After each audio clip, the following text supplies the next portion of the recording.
Last time that you guys that were here, you two guys, we talked about the daily 10-4. Did anything move the needle on that?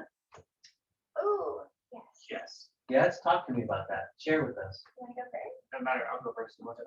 Yeah, it did actually, because it kind of like scoped out more things into what we were talking about. I guess you gotta get to point, to get to point B, you gotta get to point A. So like about like prioritizing your day and stuff like that. So what I did was I took a time out to go from, I took 2 days out, like I took Tuesdays and Thursdays afternoon and Tuesdays mornings and stuff to go out and prospect and stuff. Because I mean, coming in the office is good, but you gotta go out for people to know who you are and stuff like that. So I utilize that. So what I would do is I would go out and I would meet people and I would make myself talk to at least 10 to 15 people and get their information down. Beautiful. And so that's what I would do. And I live in a neighborhood full of older people, so I put in a lot of trash cans that day. Yeah. You know, it's just like kind of like utilizing that. And that's what I was doing. That's smart. And also like when I go to Target, I just start throwing like cards and stuff on cars, because I always park at the bottom of my, you know, like here, 1, 2, Yeah. 3, you know, and just doing stuff like that. So in regards to that, make sure that you're staying E to P. Remember, we talked about going from entrepreneurial to purposeful, meaning that how many cars are you putting business cards on? Right. Not just, hey, I'm walking the thing and I handed out X, like, I don't know. Be purposeful Okay. in the sense that in everything you do, have a number that you can come back and say, I did 25 cars. Okay. I did 25 cars. I didn't leave Target till I talked to 5 people. I didn't leave my neighborhood until I talked to 10 people. Have a number that you can come back and quantify as you guys are doing lead generation. You know, because to go out and do something without having a data on it, that it's hard to scale it. Yes. Right? It's hard to know what is your number. You know, the thing about everybody here and on the calls are everything needs to be predictable and duplicatable, but you won't know until you get your number. You know, how many phone calls does it take for you before you get a call? How many phone calls does it take, you know, how many doors do you need to knock? It might be different than how many doors I need to knock. It might be different than Erica. But you guys need to go from E to P, right? You remember E to P? Entrepreneur to From entrepreneurial to purposeful, right? That means that everybody had a entrepreneurial experience of, I'm gonna get into real estate. I'm gonna be this realtor. And, you know, I call it an entrepreneurial seizure, you know, and we instinctively have these things where we, oh my God, I'm gonna go walk my neighborhood, and I pull in trash cans and talk to my neighbors. Hey, I'm gonna park at the bottom of Target and I'm gonna put business cards on people's doors. Great entrepreneurial idea, but you've got to back everything that you do with purpose behind it so that you can quantify that. Because if you go to Target under these different, you hand out 25 and you get 0.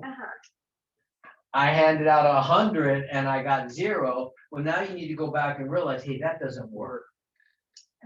Trial and error. Right? Trial and error, absolutely. But you need to go back. So my coach said, Tom, you need to go and start calling non-owner occupieds. And non-owner occupieds. So I got a list of non-owner occupied people and I started calling and I started saying, hi, this is Tom over here at Keller Williams. I believe you're the owner of the property at ABC Street. I left a voice message. If so, I was calling to see if you plan on selling that home. I have a buyer in the neighborhood that lost out on a few homes and I'm trying to match a buyer to a seller. So if that's you, love to chat with you about that. Call me back, 818-402-65085. Click, right? I got 3 messages and I've actually got a lead from a lady that called me back and said, you know what, yeah, make a move, right? But you've got to get out and do the work. Yeah. And then you've got to go back, but I didn't finish my calls. I did a whole page. You know, it was I mean, on my list, I lead Oh. generated till I did the page. If the page took me 20 minutes, the page took me 40 minutes, but I lead generated the page. And I started to notice for every page that I do, I can at least match 3 to 4 numbers that the people's numbers match the property. You know? I see what, yeah. So I may not have made a contact, but I know that Dylan Rogers this number matches that address. Uh-huh. You know, hi, you reached the Rogers, leave us a message. And I'm like, Roger, oh my God, okay, bingo, right? So here's somebody that I added to my database Okay. that's now gonna get a CMA from me, gonna get a market, something that I get, they don't know me, Uh-huh. but now they're in my database and I validated they own a piece of property, non-owner occupied, and they're gonna become in my database in a non-owner section. Uh-huh. Make sense? Yes. Make sense, you guys, Erica? Cindy? Good stuff? Okay, good. Yep. So just some Yes.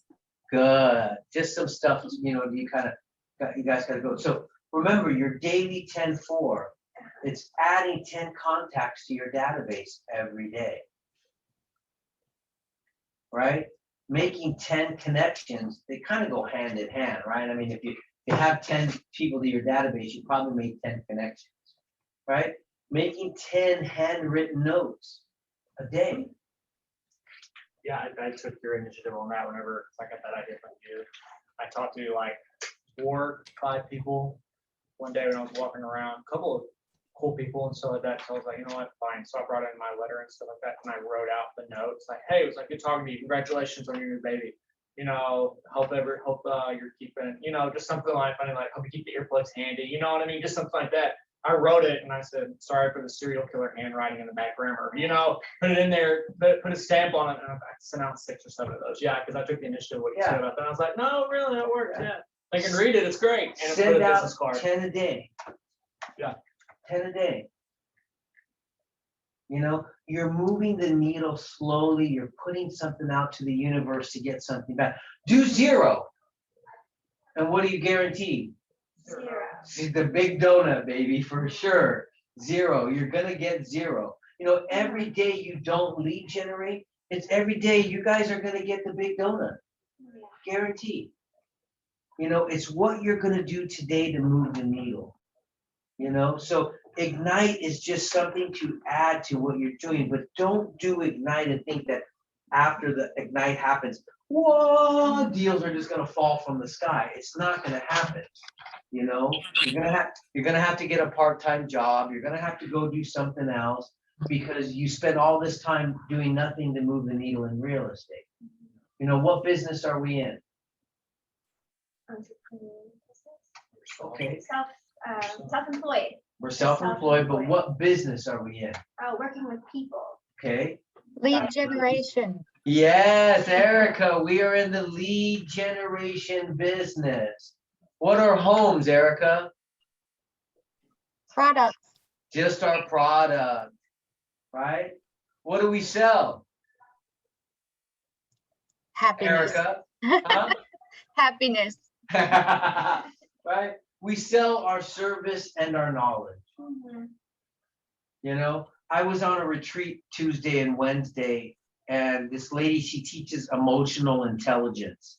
Very smart. She's very young, 26 years old, but graduated from Harvard Business School, going to Columbia University. I mean, she does all these TED Talks. She's just an amazing, like, I could see her being, her would be, that person like her, I could see it being a life coach for me.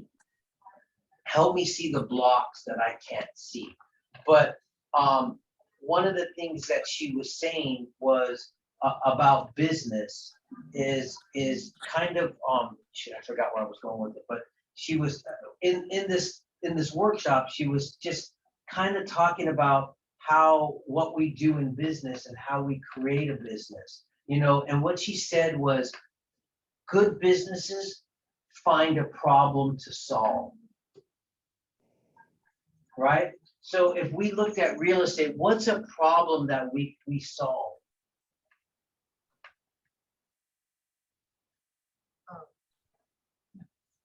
obviously, like, it's like a problem. It's like, oh, I had 2 kids on the way and I don't have a house, like, where do you solve people's Problems. Yeah. So have those type of conversations, right? So there were other people that were there, and one guy was in one of those multi-level marketing. I don't want to say the name, but he was in a multi-level marketing type of sell insurance and advise me. And on the way home, I was talking to one of the girls I went with, and we were talking. I was like, it's asked me like, what do you think? Oh, they're amazing. Their training's awesome. I go, yeah, but that guy doesn't know anything about finance. Like he subscribed to this workshop and now he's out peddling this, but all they did was add a premium onto this life insurance. He's gonna sell you a policy of life insurance that's got $30 added onto that you could go directly over to this other company, buy it directly and save yourself $30. Everything that they sell you, there's a premium add to pay him and all the people in his downline. There was another guy who was in a collection business, meaning they get leads. You ran your credit, you applied for a loan and you get denied.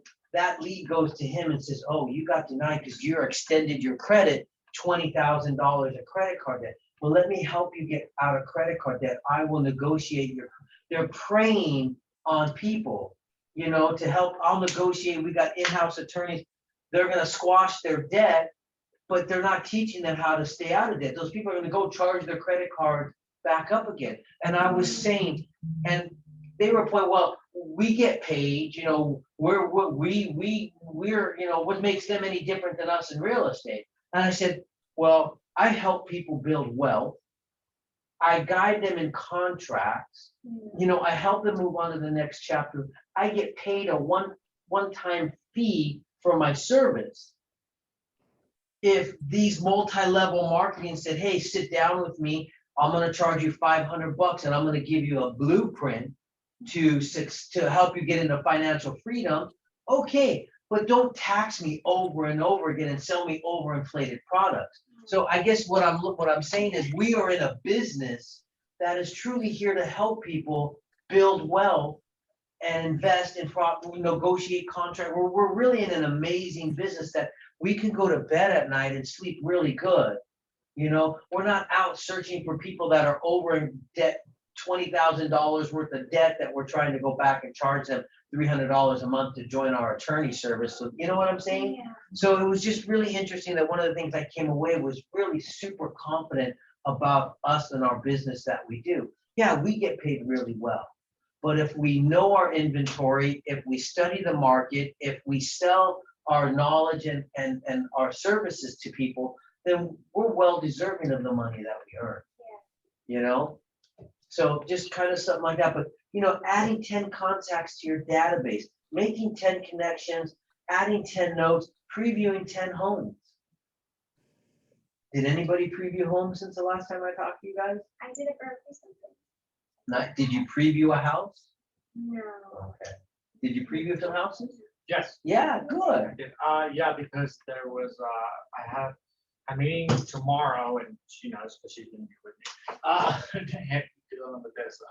So tomorrow I'm meeting a woman who's a for sale by owner in, I guess, Benedict Canyon area. Okay. And so whenever you said study the market and study the areas and stuff like that, so I did. Her house is overpriced. It's 2.4. The closest comp that sold the exact same house is 1.6. Gotcha. So I was trying to rationalize in my head, how did she come up with that price? And I talked to her a couple of times. She's a real nice lady. And she said, I was married in that house. My mom was born in that house. And then, so I'm trying to grapple with how to handle someone that she's afraid to sell them memories. You know what I mean? Because I get that. And that's something that we talked about on the phone. And I was like, no, I get it. It's like when my grandmother died, I said it's hard for my dad to pass on and stuff like that. Yeah. But she doesn't live here. So her memories are worth $2.4 million. Can't put a price on that, but it's 2.4 million. Yeah. And so and that's and I did. I looked at some homes to kind of to compare the comps, and that's something I want to ask her tomorrow. Is how something that I would say is, you know what? And this would be a really intimate conversation, and I would say, listen, my job is to get every bit of dollar for you, but let's say the end all price is $1.8 million. But you know what? It's time to let somebody else build some new memories in this beautiful house. I like that. Write that down. Put that on a card. Right? But Put that on the card. but did you hear what, I mean, Yeah. listen, what did I just, it's time. The head nodding, Yeah. nodding. It's time. Don't forget that. It's Yeah. time to let somebody else And then she'll be like, yeah, build it build these beautiful memories that you had in the house. is. And you look and you just smile and you go, She'll start doing that. and you don't say a word, just, and they'll get it. You know, I had a client, I put a listing, one of my listings in escrow, and she wanted 480. She wanted 480 because that's what she feels she has into the house and she wants to get her money back. And I said, look, 467 is where we're at, the highest that we got. This is where we're at. Listen, right now your money, it's trapped in your house. But the sooner we get it out, the sooner you could start investing it and recouping the money that you didn't make on the sale of the house. And she said, she called me later on, she goes, you know, after I cried, I thank you for sharing that with me, because you're right. Like, I'm so emotionally attached to it. It hurts me to think that I spent $20,000 too much. But after I cried, I came to grips with that's what I did. But you're right, I can take this money out and I can invest it and I can earn more money, but I can continue to leave it in the house and it's still X amount of money. Yeah. Or I can take it, I can invest it, I can put it in mutual funds, maybe I earn 3%, maybe I get 5%, whatever I get, but now I'm making my money grow, Mhm. you know? And she thanked me for that. She said, let's sign off on that 467 offer. You know? So a lot of times it's helping them. Now, that's the value we bring in real estate, right? Yeah. That's our value. But this daily 10-4 can really help you to build your business and help build momentum and help build your deals to come in. But it's 4 action items, right? It's 10 contacts, 10 connections, 10 notes, and preview 10 homes. 4 action items. I've got 1, 2, 3, 4, 5. I got 9 of you guys. And I bet you none of you guys are doing it. Here's a blueprint for success. You guys want to be successful, but are you guys going to do it? Now, here's the thing. I bet you if I charged you guys $500 for Ignite, you guys would be doing everything I said. You don't know how Henry, all the team leaders, when I was team leader, I used to say, let's just charge them $500. We'll surprise them at the end and give it back to them. But when you give something for free, there's no value. You show up late, you leave early, you miss a class, right? I couldn't make this class because but if I charged you $500, you would be there, right? You probably wouldn't be on a Zoom, you'd probably be in here, you'd be taking notes, you know, you'd be early. And what made me think is I pay for coaching. I pay $695 a month to have somebody coach me. Think I miss a call? No. You think I do everything my coach says? I had an assistant and he's like, and I was on a coaching call and he used to sit in my office and he said to me on the phone, he goes, damn, you do everything your coach says. And I'm like, yeah, idiot. At that time I was paying $500 a month. And I'm like, how am I gonna write a check for $500 and not do everything this guy's telling me to do? You know? Yeah. So while you guys are here, pretend like you're paying $500 a month to be here. So that you can really internalize and really take advantage of this. You know? Because listen, at the end of the day, I'm playing golf. All I care about is my score. Sucks that it takes you 3 shots to get onto the green. Only takes me 2 or 1, right? So no one cares. No one really cares. It's, you know, you get it? Yeah. I always get deep into this philosophy stuff and when I come into classes, and I apologize. But I just want you guys to really get it. All right, so page 8 talks about lead generation. Creating referrals with business owners on page number 9. If you look at that, you know what? I think that's a great idea for reaching out for other businesses looking for business, looking to reciprocate. Meaning, if you're in an area and you should go to Alfred's all the time, what if you went to Alfred's and said, look, hey, I'm passing out flyers in this neighborhood. I'd love to add you as like a preferred partner here. Could I add you? Yeah. Well, listen, if anybody talks about real estate to you, would you refer me business too? With that law of reciprocity, So, there's some great scripts in here for calling other businesses that you've done business with on page number 9.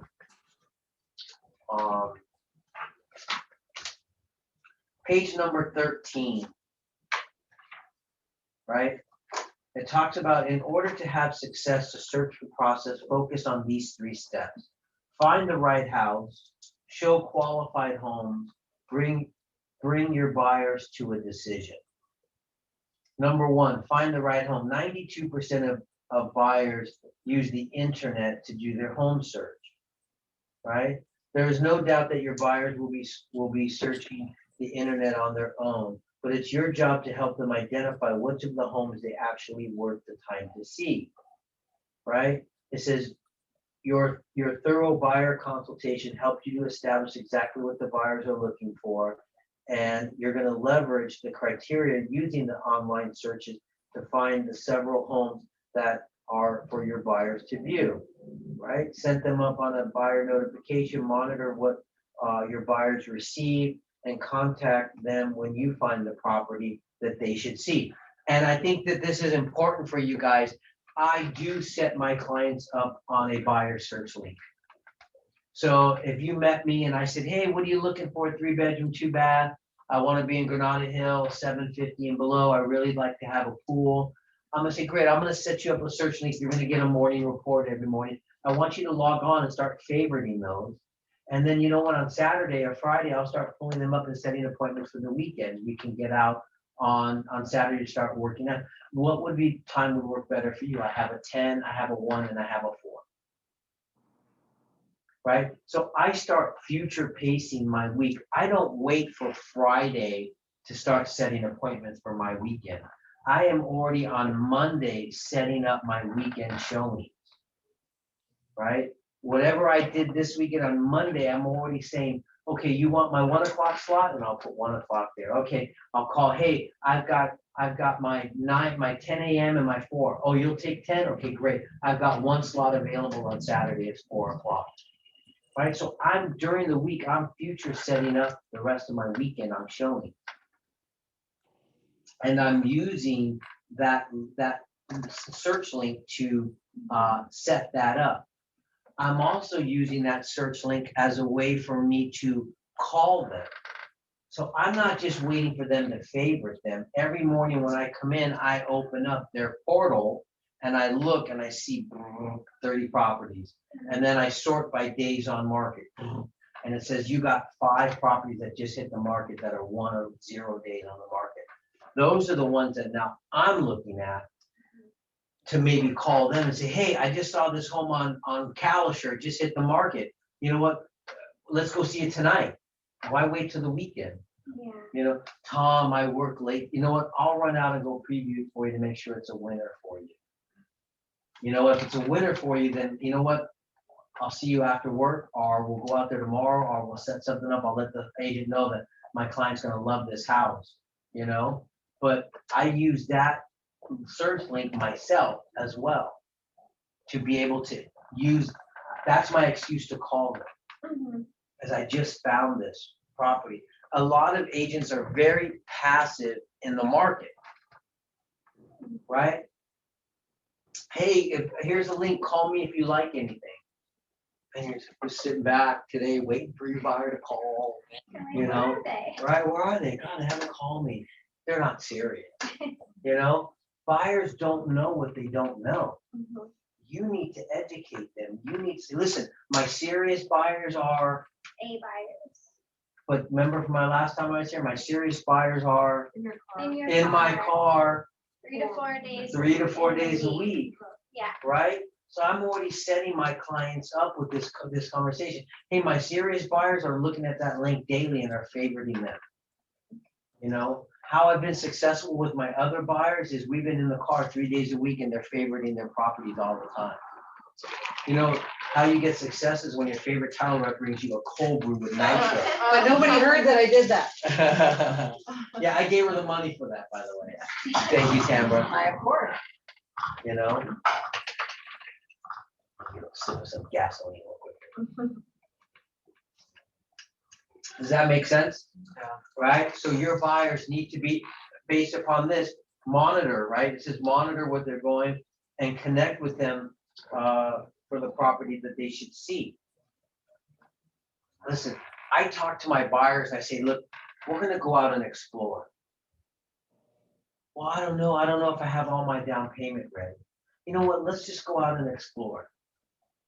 I don't know if I have my credit, I gotta pay down some credit. It's all right, let's go out and explore, right?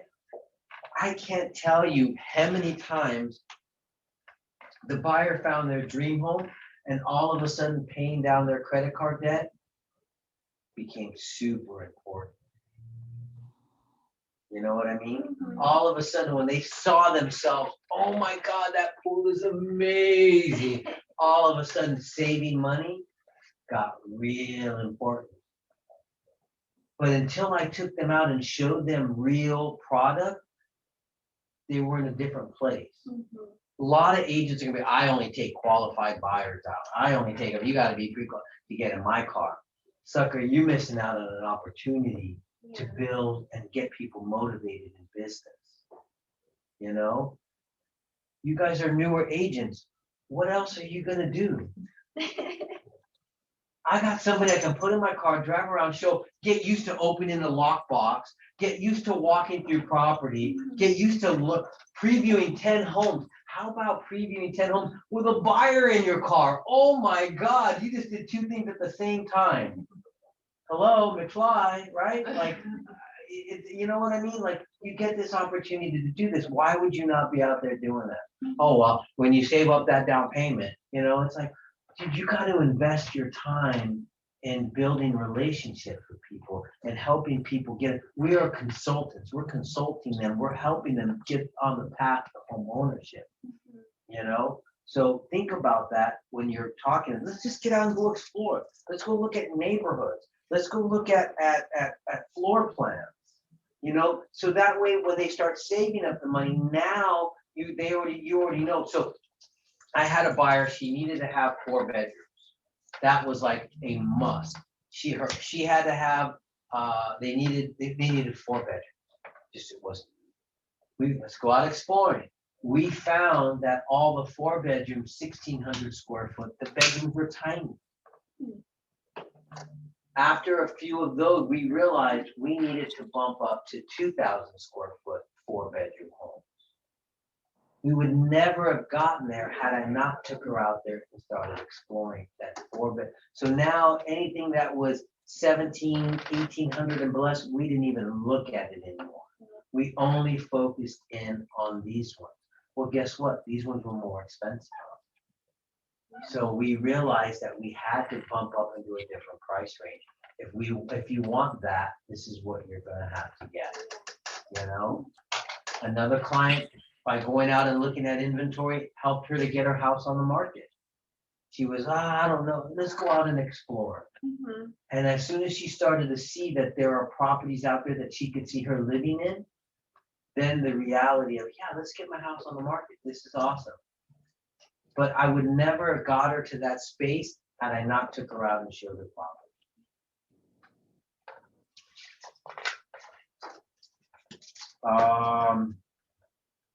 It says keeping the best home. It says continue to check in on them periodically.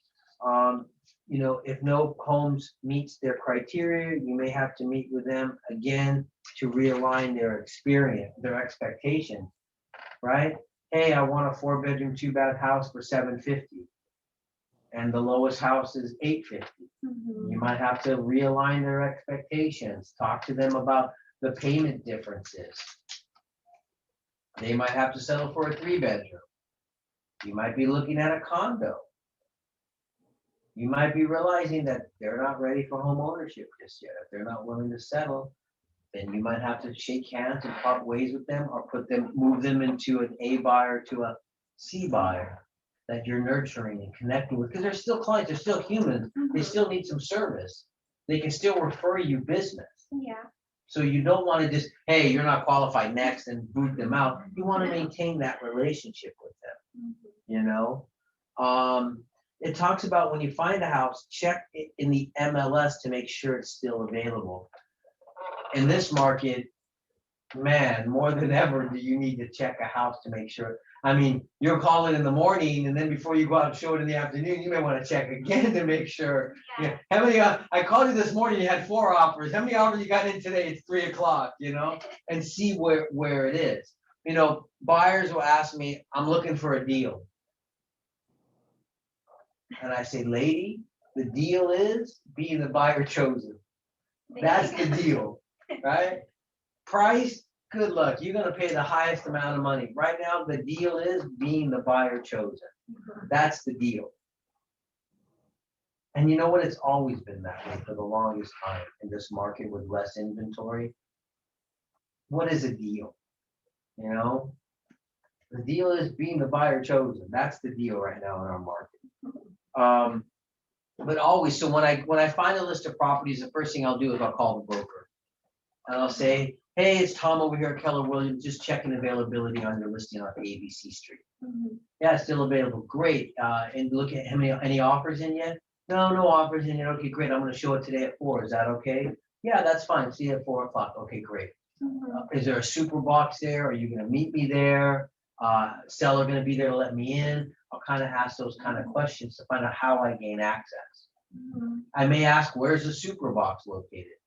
Oh yeah, Supra Go Direct. Supra Go Direct. You'll see that in the MLS. Supra Go Direct. Supra is the box, and Go Direct. Meaning, you know, that means you don't. It's vacant.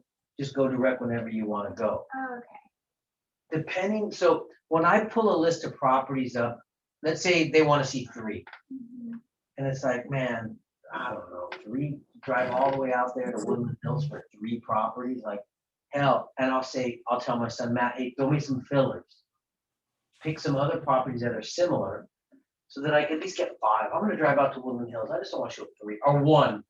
You know, I got 1. I'm gonna drive 9 miles, take me 45 minutes to get there to show 1 house. It's like, nah, sucker, put me some fillers in. If it said Super Go Direct, I may not call that one because it's just a filler property. I don't even know if they're gonna like it, but if they told me it's I can go direct, I'll go right out there and I'll just show the house and I'll use it, right? But I would say, you know, look at what the instructions say. Super Go Direct, super call first, right? Combo call for code, appointment only. You know, you want to understand what do those things mean and how are you going to get into those properties. And you want to start lining them up in an order. So typically when I get my 5 properties, I open up my map and I'll look and I'll say, okay, if I start here, okay, I can make a nice flow. You know, you don't want to take a client from here, back here, down there and up there. You really want to like kind of lose your vibe with somebody.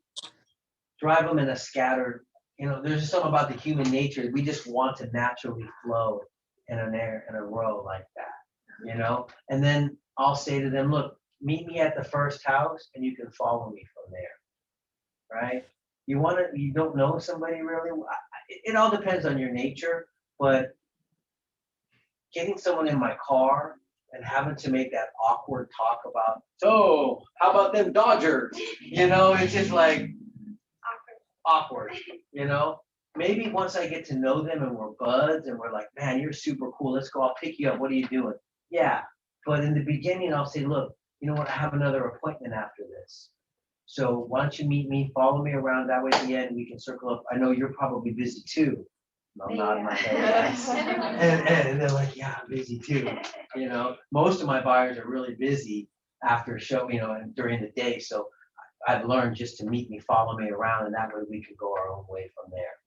right? And you'll find that most people are very comfortable. I'll even say, look at, I think it's important that you and your husband have time to talk about these properties in private without me lending an ear. So follow me, so that way you guys can chit chat amongst yourself as we're driving to them about the next property, about what you just saw. So there's different conversations you can have that to make them following. But there are people that say, I'll meet you in the office and you can caravan me around. And you're like, oh, it's one of those. You know? And that's what I call my son. I say, Sonny, we got a buyer showing tomorrow. You're showing, yeah, you're showing property. He's like, I am. I'm like, yeah, they're coming to the office, you know. Those are the ones you hand off to another realtor. You know, no, I'm just teasing. But there are those ones that are out there that will want you to meet in the office and stuff like that. You know, you just go with the flow. But I think most of the younger tech savvy buyers that are out there, they've got other things they're doing too. They've got an hour or two. They want to go and they want to be gone just like you. It says compare the features with the buyer's list of 5 must-haves. So in the buyer consultation, I'm sure you guys went through, there's something in there that says, what are your must-have that you must have in there? You know, in this model here, they're really kind of trying to teach you to be as efficient as possible. In our market, active, Granada Hills, 750 and below. There's 5. I'm showing you all 5. 1 bedroom, half a bathroom, no bathroom, whatever it is, you're going in there and I'm showing it to you, right? So I think if the market were to shift and you really wanted to be efficient, then you may go back to their needs list and say, hey, you know, you said you wanted one that didn't back to an alley, this one backs to an alley. You know, hey, you said you wanted one that was not on a main street, this one's a main street. You know, and then be able to weed down those ones that don't fit as well, and kind of go from there.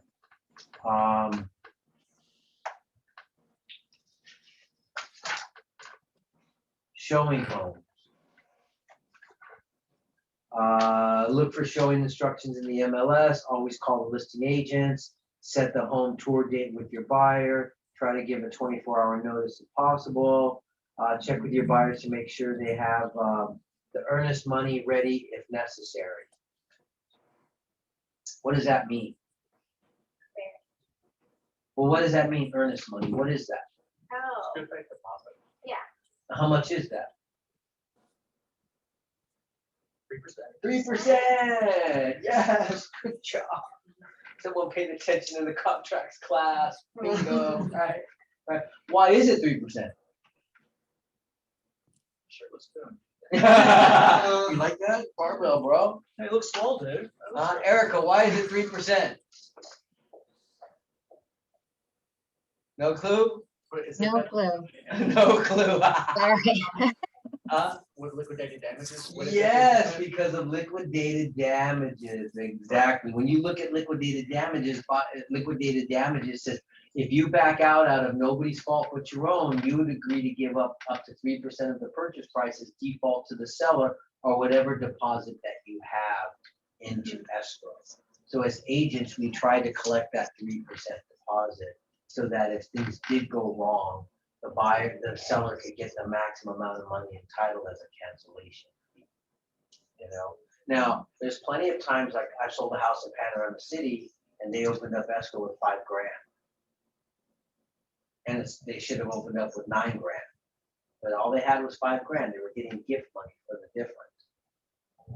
Certain markets are going to dictate certain things where they don't have it. You need to let the seller know, hey, this escrow is only getting $5 grand. You should be getting 9, but if you're okay with it, we only have 5.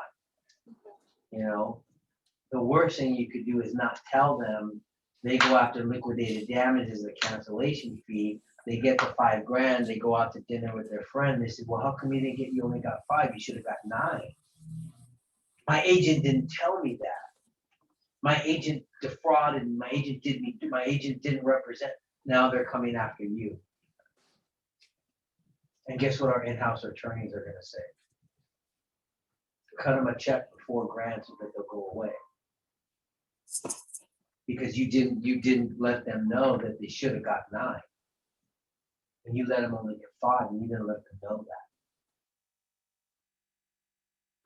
99% of the time, our attorneys are gonna say, pay them what they want to make it go away. Even if you were wrong, pay them what they want to make it go away. You're gonna spend $5,000 to defend yourself in legal fees for a judge to say, yes, you're right, you didn't do anything wrong, case dismissed. Gonna cost you $5,000 minimum. They're asking for $3,400. Give them the $3,400 so it can go away. You know what I mean? Make sense?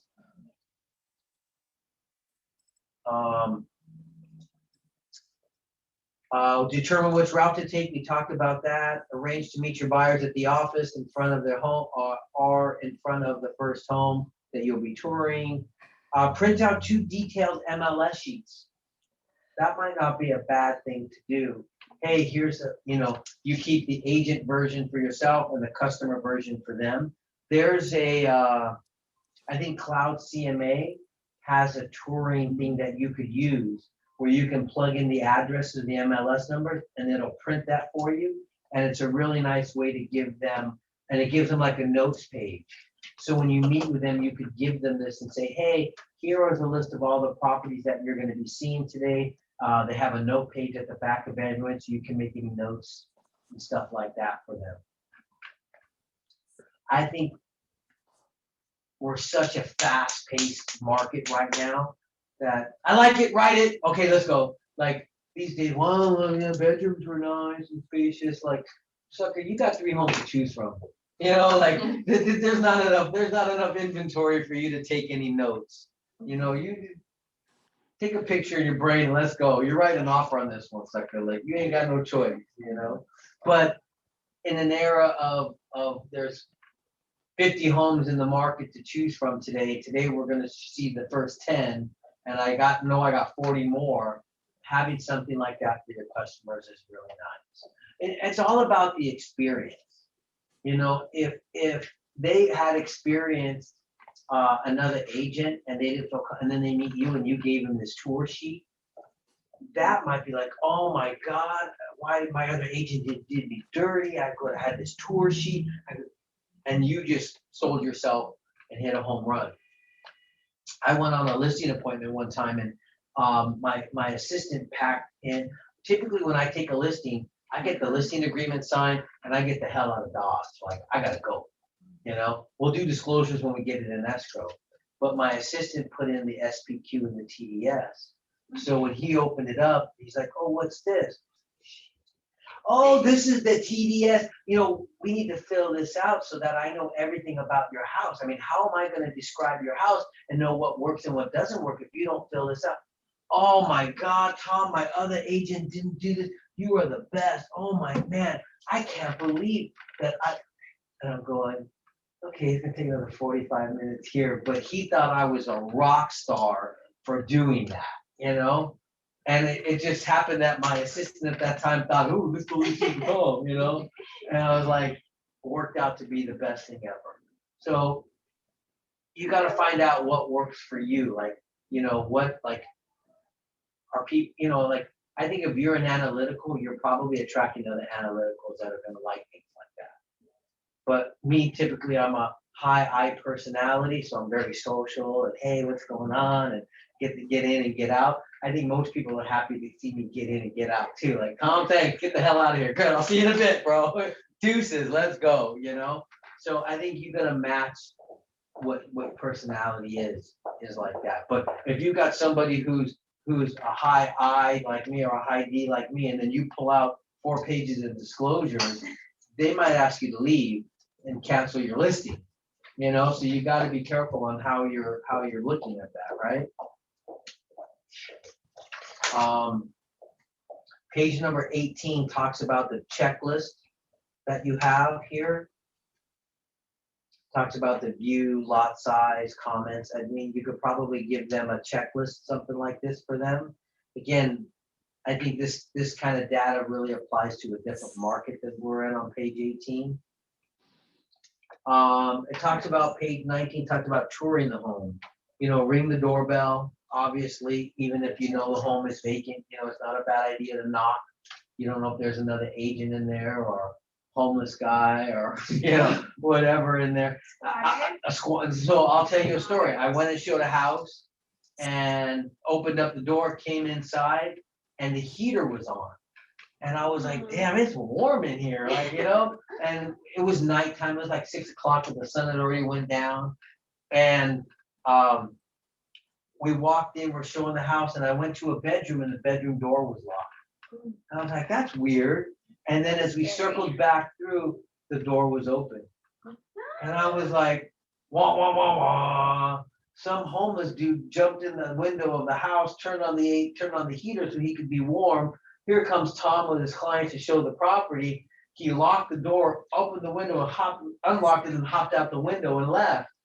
But I was in there with a squatter in the house the whole time.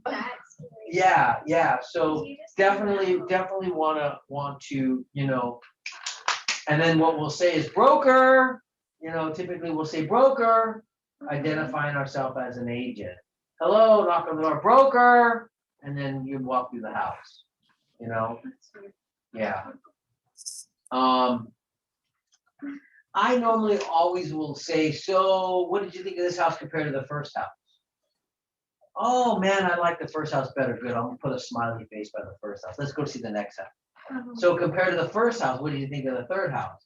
Oh man, the third house rocked. Okay, I'm gonna scratch off the smiley face and put 2 smiley faces. Oh, Tom, smiley on number 3 is still the winner, you know, and whatever. So then I'll go back and I'll say at the end of my caravan, I'll say, so number 3, the smiley number 3 was still, yeah, I'll tell you what, this is what's gonna happen. I'm gonna go back, I'll run some comps, I'll call the agent and find out if they have any offers on the property. And depending upon what he says, we'll talk about writing an offer. Right? I always set the expectation. I never leave an appointment without letting them know what's gonna happen next. Have the buyers rank the house. That's what it says on number 6 there. And then finally ask the buyers, do you see yourself living here? Not a bad question. I think you can tell if you see a buyer walking in and doing this. You know, like, you know, they like it. You're like, you know, versus. But sometimes this is too, because they're figuring out with the kitchen, bedroom, the couch go here or would it go there? You know, when that happens too, that's also. Home etiquette on page 20 says leave the home as you found it. You know, lights off, AC off. Be sure to look for and observe touring notes. Be mindful of pets. For sure, the cat, you know, big thing. Don't let the cat out, and then you walk in and you forget, and you're like, oh, did the cat get out? You know, the damn cats are so secret. Like, you'll never know if they got out. You'll never see them. They're like stealth, you know. And it's like, damn it, shit.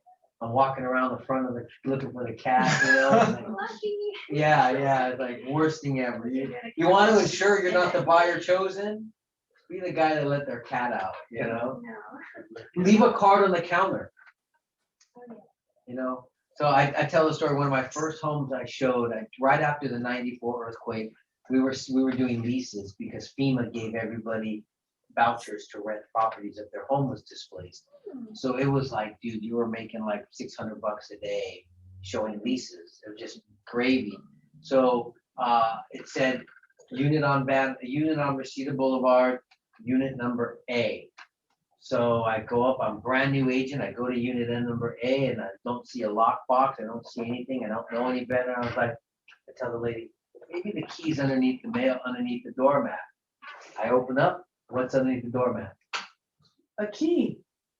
So I walk in, I show it, and it looks like somebody got up and just ran out. The bed was like flipped open, cereal was laying there, and I was like, man, someone left in a hurry, you know?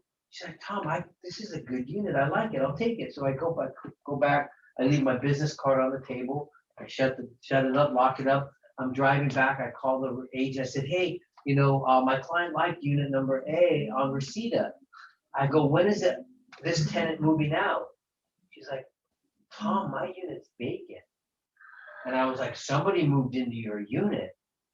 She's, Tom, there's 3 buildings. Each building has a unit number A. I go, please tell me your unit A is the first one. She goes, no, Tom, I'm the 3rd one. I was like, oh shit, I was in somebody else's. But imagine coming home, hold on, they came home and they found my business card sitting in the kitchen table. How in the hell did this card get there on their kitchen table? But also, why do you leave your key under the mat? Why do you leave your key under the mat? Like, right? That idiot, your fault. Right? You never left your key under the mat, you know? Yeah. Teach you a lesson, man. Teach you a lesson, yeah. But I mean, I sat there, and another time I was showing property, and the mom says, come on in. And I walk in, and it's like, man, this is a big bathroom, right? And my client walks in, and we're sitting there, and all of a sudden we hear the shower's on, and inside the shower, the daughter's like, hello? And we're like, and then the mom comes running in. I was like, yeah, we know, daughter's in the shower, We walked in, got in the car. I sat there in the driver's seat and I looked over. I was like, I don't think you want to see any more homes, huh? They're like, no, just take us to our car, Tom. Yeah. And I was like, Wow. like So the lady didn't tell you? the lady totally forgot that her daughter was home, and it wasn't until like we're touring, oh, my daughter, and came in. I mean, it was steam, it was fog, it was like, Yeah. it was like there was a steam, or anything like that, but it was like, hello? And we're like, oh, and it was my buyer, my husband and wife, and we're like, ah, and then the mom comes, ah, it was like a scene from a movie, dude. It was totally hilarious.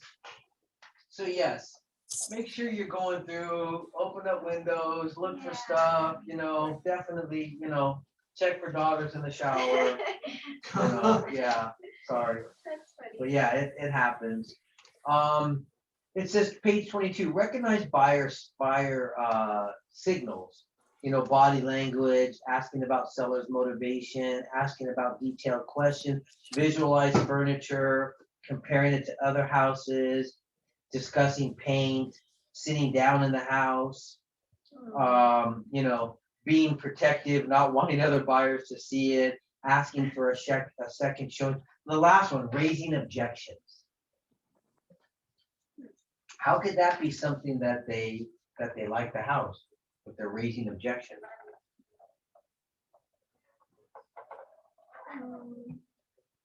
I mean, you would think if they're raising objections that they don't like it.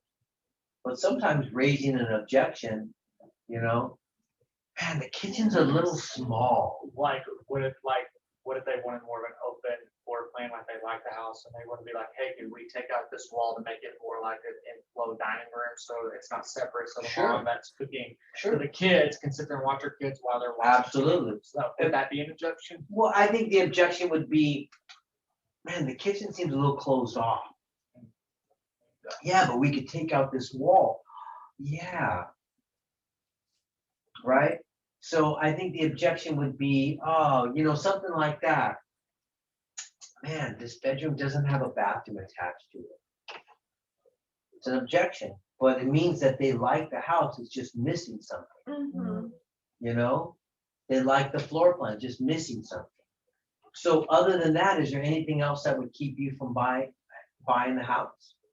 No, if it just had if it had a bathroom attached to it, this would be perfect.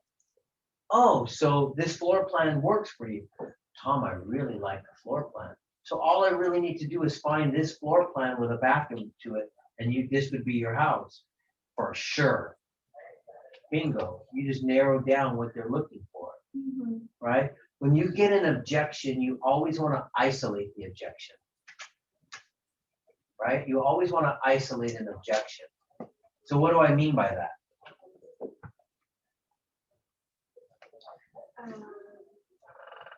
Be more specific. Isolate the objection. Maybe remind them like, yes, maybe the bathroom's not attached 2-bedroom, but this house also has the pool that you're looking for? Like, Not really. I did it right now with him. oh, you can like, What did I say when I said, oh, you can not, you can fix it, or you can like, no, I said something. oh. What did I say? What did I say? What did I say? You know what me say? What me say? So if we just had the bathroom, then this would be the perfect house for you. So I isolated it by saying, other than the bathroom, is there anything else that would keep you from buying this house? Well, the backyard, I'd like to be a little bigger. Okay, so other than the bathroom and the backyard being a little bigger, this could be the perfect house for you. Well, the driveway, okay, so other than the driveway, this would be the perfect house for you, right? I isolate the objection. I see. That make sense?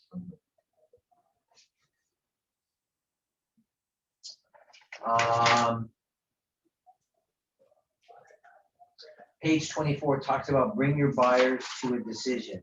Remember that you're not a tour guide with a lockbox key. Your job, once you have helped them find the right home, is to facilitate the decision-making process. Right? That's so they can make an offer.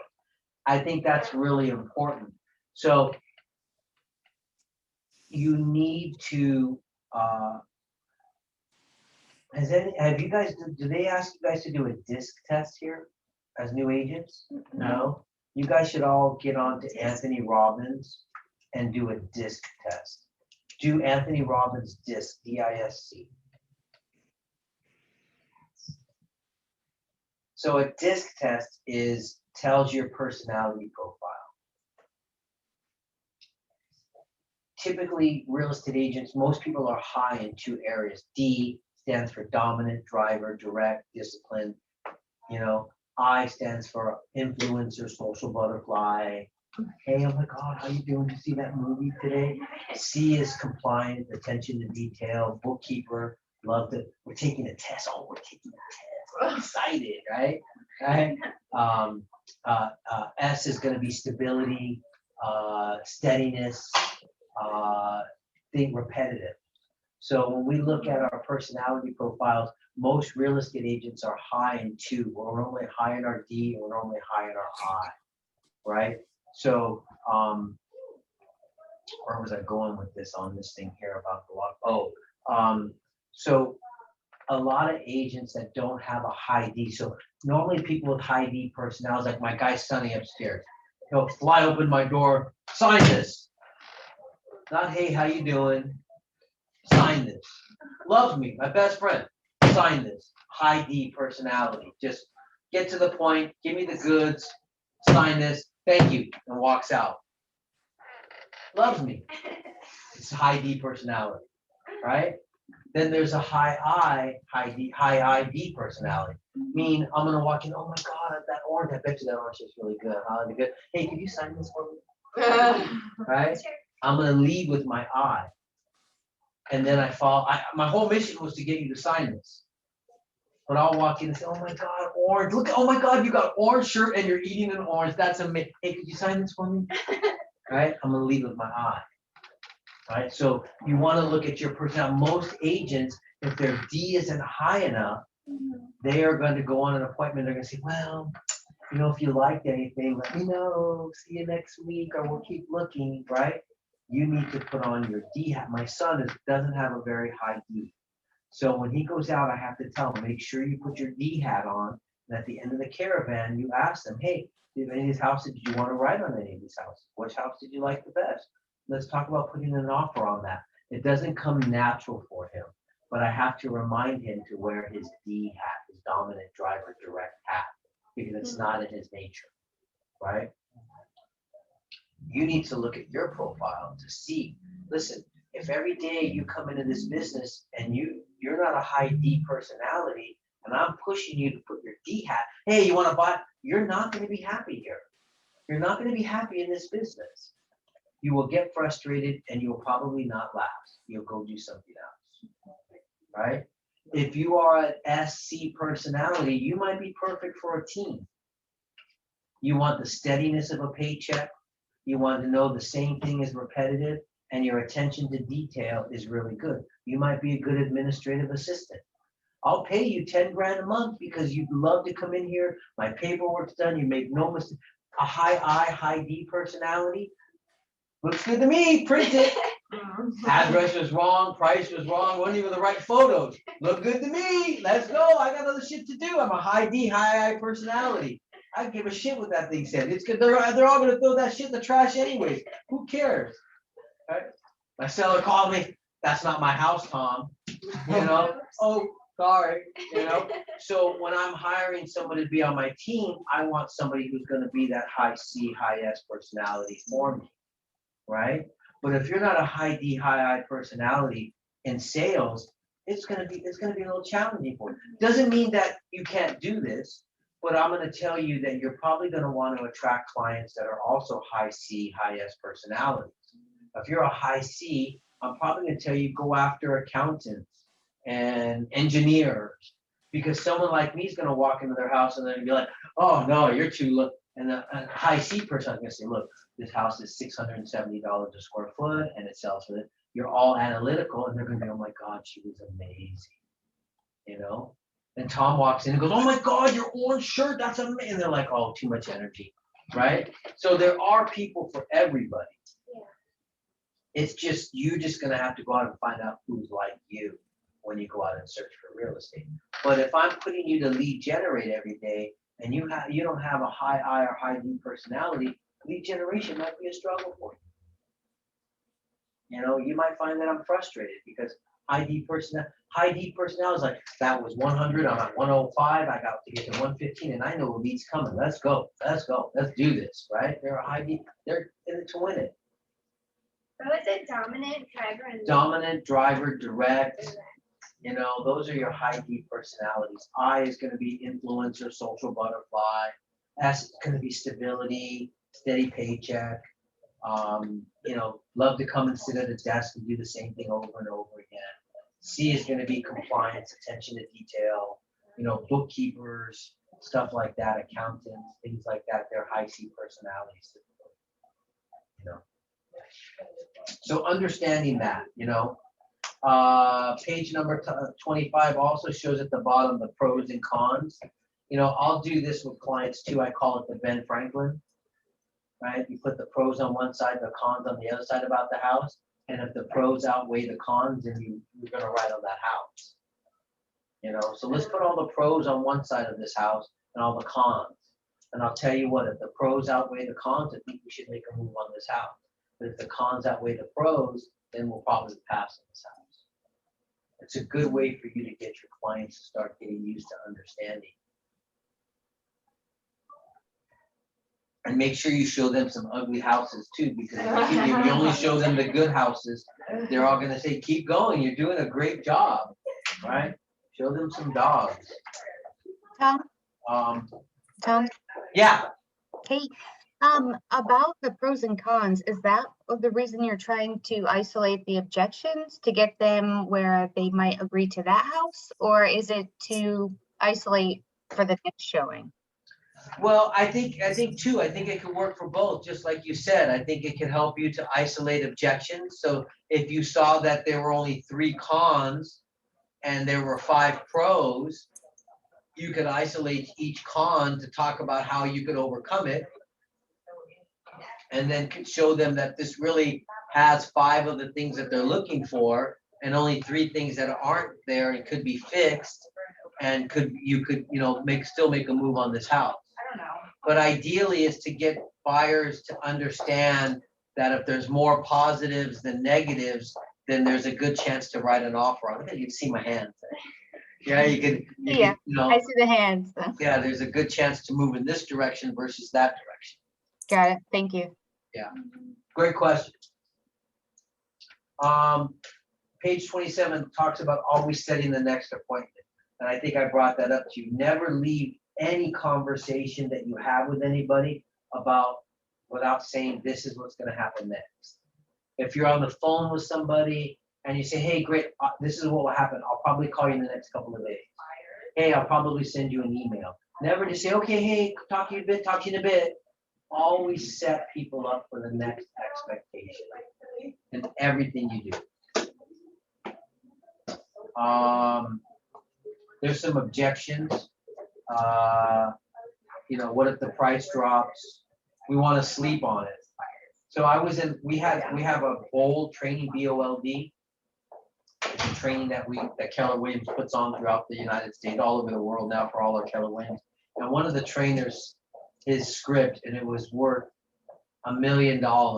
That's bold right there, by the way, that thing that's on the wall. He said, so I want to sleep on it. And he said, lady, if you're gonna sleep on it, there's a good chance you ain't gonna be sleeping in it. And I was like, dang, that is worth $1 million right there. And I use that all the time. Look at this market's so hot, man. If you're gonna sleep on it, let me tell you, you probably ain't sleeping in it. It won't be there when you wake up. Exactly. You know, and sometimes you gotta punch somebody in the face like that. Let them know, let's see how our market is, you know? Yeah.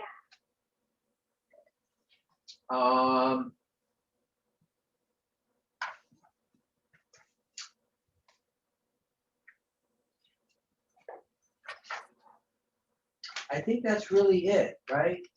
You know, page 36 talks about recall and remember, you know, how should you qualify the homes? You know, check the MLS and the listing agent to compare the features with your buyers, look for comparable properties. What's important, what is important not to commit when touring a home. This one says, why is it important to not make comments when touring a home with your buyer? Why, the question is, why is it? And important to not make comments when touring a home with your buyer. You don't want the seller to overhear it. Because you don't want to influence your buyers. It's their buy, it's not yours. Like, I don't like this room. You know, I'm gonna challenge that and say, Or you know, sometimes it's our job to remind them of what they like. okay. You said you wanted a kitchen that looks out into the living room. This doesn't make sense. Oh. You said you wanted a master bedroom that had its own bathroom. All right. You said you wanted a backyard that was big enough for a swimming pool. Right? Oh my God, this has it. Right? So I would kind of challenge that a little bit to say that if you know what they're looking for, it's your job to point out that this house has it. Right? Maybe not comment on what a wonderful kitchen. They may hate it. Yeah. You know, right? Like if you walk in, oh my God, what an amazing kitchen. And they're like, this is shit. And you're like, never mind. You know, oops, you know? So yeah, I would be, you know, I would walk in, so what do you think of the kitchen? It's shit, I know it sucks, huh? Right? Yeah. What about this kitchen? It's amazing. I know, it's awesome. And you're like, You know, there's times where I walked in the living room and I was like, check out the house. This house is dope. I'm gonna sit right here and enjoy this house.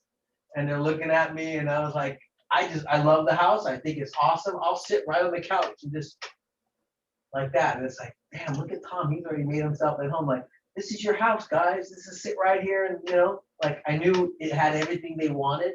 I walked in the kitchen and said, hey, go check out your new master bedroom over there. And I'd sit there and check my email. So what do you think? Pretty dope, huh? Yeah, good. Let's go write an offer on it. Get in my car and we'll go back and write it off. You know? Just as you get to know them. I mean, obviously not the first house I get to, I'm like throwing my feet up and doing. I mean, yeah. I mean, but it's also people that you know. They're your peeps. You know what I mean? They're in your tribe. You know. So I think that's it. Yeah. yay. So let's talk about some ahas from the class. Let's start with Erica. Some ahas. Any ahas? There were a lot of ahas. I never considered that I might have to show a house that has a squatter in it. That I didn't. Is that the aha? Great. Yeah, bring mace. That's my aha. Yeah, bring Mace, absolutely. I love it. All right. Anybody else online? Cindy, are you there? You want to share anything you learned today?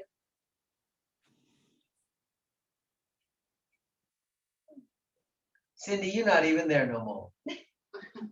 How about Amina? Amina, are you there? Yeah, I'm still here. Give me an aha. No, I'm a new agent, so I'm just start learning. So, But you didn't learn, you didn't get anything out of this class? actually, this is my second class. But did you With do you, yeah, with you. anything that you thought stood out for you that I said? Not yet. Okay. How about you, Patricia? Text it in if you have to. How about you guys?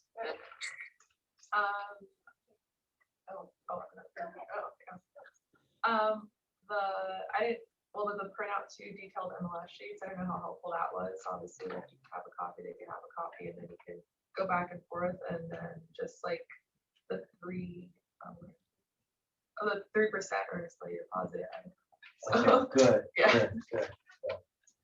All right.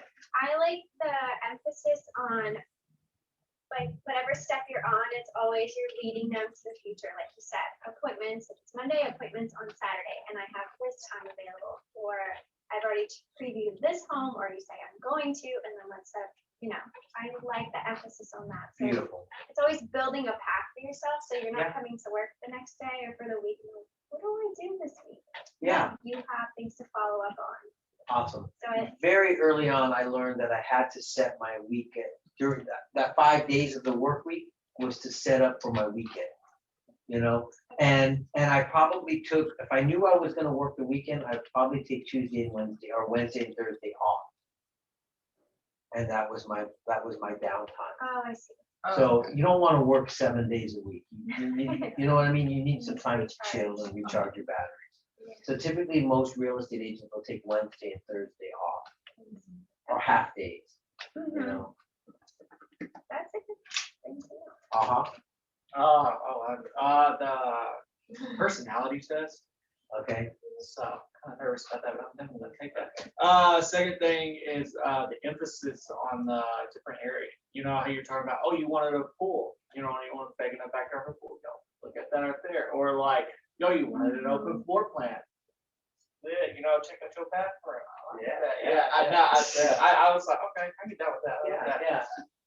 Yeah. It's bringing some humanness to the Yeah. relationship as well. Don't be a robot. Yeah, don't be a robot. We're not a used car salesman, so where do you want your payments to be? Like, you know what I mean? Like, Yeah. we're here, we're really here as consultants. We're there to help them find their home. And if one of my affirmations is money is my reward for helping people. Who can I help today? Money is my reward for helping people. Who can I help today? That's how I start my day off. How about you? What was your name? Rina. Rena. Welcome, Rena. Well, a lot of people like you to me, but I really like the name.